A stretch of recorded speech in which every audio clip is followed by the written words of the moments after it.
everybody, welcome to our first quarter update 2021 style, and boy oh boy, what a quarter it has been. Yes, things really got out of hand quickly. That escalated quickly, to quote Ron Burgundy.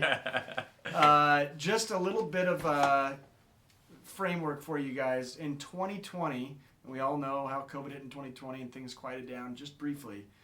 2020 here in Central Oregon, Bend specifically, saw about 20% appreciation, annual appreciation.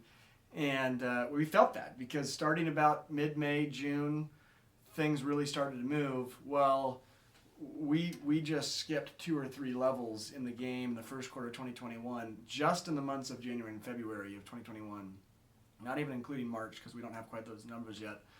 We average prices in Bend appreciated another, just under 20%, 18%. So, and we felt that it is very good to be a seller, very, very hard to be a buyer right now. Yeah. If you've been watching or following our Tuesday tidbits, you've heard all of this, but it's been a very competitive market, especially for buyers across the price spectrum, even up into the multi-million-dollar properties. We had buyers and sellers in the $3 million plus category. That sellers, their homes sold quickly. Buyers, they even missed out on homes in that price point, going well above asking price. So it's sure been a fun market for us, but there's some not so fun times as well, working with buyers in that $500,000 to $600,000. I think in the first quarter of 2020, I closed on what could possibly be the last residential home in Bend under $400,000 that I sell, which is kind of. Are we talking about Marsh Orchid? Yeah, Marsh Orchid. Marsh Orchid, first quarter 2021, I think is what you meant, but yeah. I'm sorry. Yes.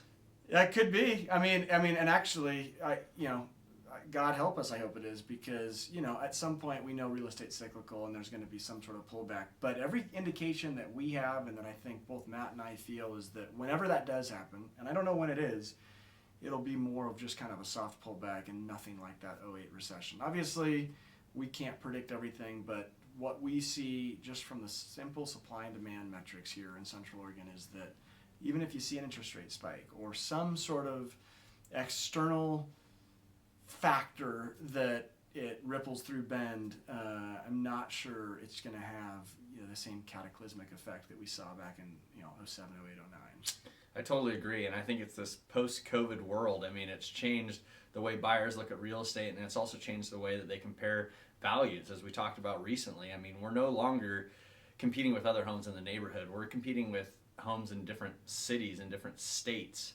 And so we've always said Bend has been very affordable, from a value perspective when you compare it to other Western ski towns, which is what Bend is. And even though it falls in that category, it's been incredibly affordable compared to the, Jackson Hole, Wyoming's, the Sun Valley, Idaho's, the Breckenridge, Colorado, Aspen, Colorado.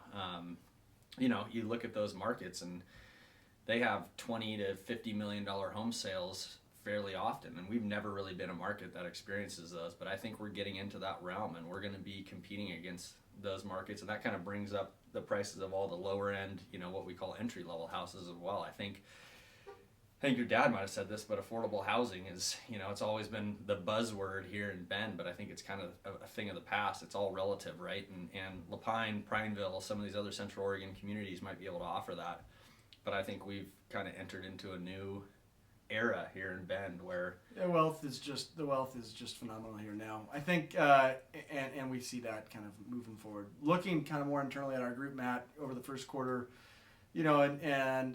team hasn't really changed too much, but we have, hopefully many of you have been able to experience Emily, who's come on to assist Leah and take on some of her roles. Leah is going to be leaving us for a little bit. Expecting baby number 2 Expecting baby number 2. Right around the corner. So if you are engaging with us in the second quarter from here on out, you might get a lot more of Emily and ourselves. And she is a rock star. Emily's been doing amazing. Matured into her role. It's been awesome. She's doing great. A quick learner. Happy to have her. Nick Wilhite is off to a fantastic start in 2021. Crushing it. Super valuable member of our team. And then Lisa, obviously we'll take her when we can get her. She just kind of is that stealth ninja agent that all of a sudden we look at the board and she has like 3 escrows up there, sort of a thing. Yep, she's wonderful as well. We love where the team's at right now. The team's in a really, really good spot. All supporting each other, and in this market, that's been vitally important. I mean, those agents that are off doing it on their own, I don't know how they do it, but I feel like I have felt a little bit. I don't want to call it a softening. I think what's happened is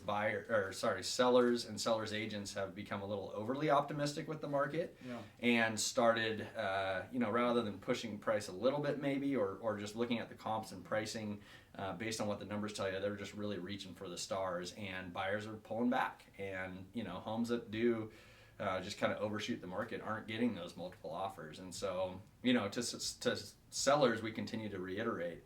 Price your property accurately.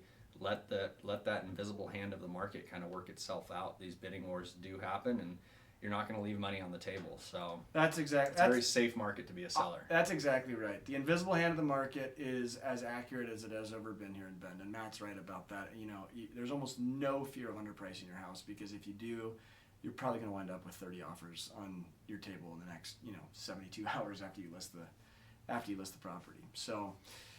It'll be interesting to see. I mean, so far we're off to a record year. It's kind of just product of our hard work and result of the market being what it is. But with inventory being low, it is tough to find these properties. So, our volume may go down. We'll see. But we're working hard and putting deals together every day. So it'll be interesting to see on the lending side of things, I think, Matt, too, with rates. I mean, they're not going up substantially, but rates have inched up, and it's to the point now where. I've talked to a couple lenders that the refi boom is probably coming to an end, because there's so few people left that even have mortgages over 4%, and rates are 3.25%, 3 and almost 3.5%, and so there's just not a lot of delta there for people. Even if you have a 3.875 mortgage, you're probably not going to refi into a 3.5 because it's just not worth it. So with the lack of inventory and the refi boom maybe drying up, it'll be interesting to see. What happens on the lending side, as far as is there going to be contraction in that side of the business, as far as not enough business for everybody. And the same goes for real estate. With lack of inventory, if you're not a top listing agent, are you going to do enough business just with buyers to support yourself? So I think we're going to see the landscape change a little bit this year. I think you're right. Yeah, I think it'll be healthy. And speaking of the landscape changing, for those who don't like change in Bend or how the city's grown, you're not going to want to hear this, but we know some very large, very exciting developments coming down the road. They're probably looking at a 2 to 5 year horizon, but hundreds of millions of dollars in each of these projects that will definitely change the landscape of central parts of town, but bring some awesome amenities and hotels and shops and restaurants, rooftop bars. Really think like. I almost picture like downtown Scottsdale or California. I mean, types of developments that we've never seen here in Central Oregon. But that institutional money, as we call it, is here, and their plans are kind of unfolding. It'll be interesting to see how that changes the dynamics. Bend if you're thinking about investing, and Bend just seemed like it was too small, too kind of backwoods, out of the way, I'd reassess, because Bend is already here and becoming more so just bullseye mainstream and super safe, in my opinion, place to park investment dollars. Yep, it's got everything going for it. So, what do you think we'll have in our background for this first quarter? What's kind of the theme of the first quarter? Just a crackling fire? Well, I hope Ron Burgundy's standing right there behind us, actually. The whole time? That might be a little distracting. I don't know. I mean, that's always what's fun here. You put him on the spot too much right there. We'll let Emily figure that out. That's what she's been doing so good at. That's exactly right. Well, thanks for watching this quarter. We'll look forward to, I'm sure, some exciting updates as the year unfolds here. But as always, if you need help with any of your Central Oregon real estate needs, you can find us at buysellbend.com. Oh, shoot. I was going to say stay classy, San Diego. But again, I'm just channeling Ron. That's good, though. Stay classy, Bend. See ya.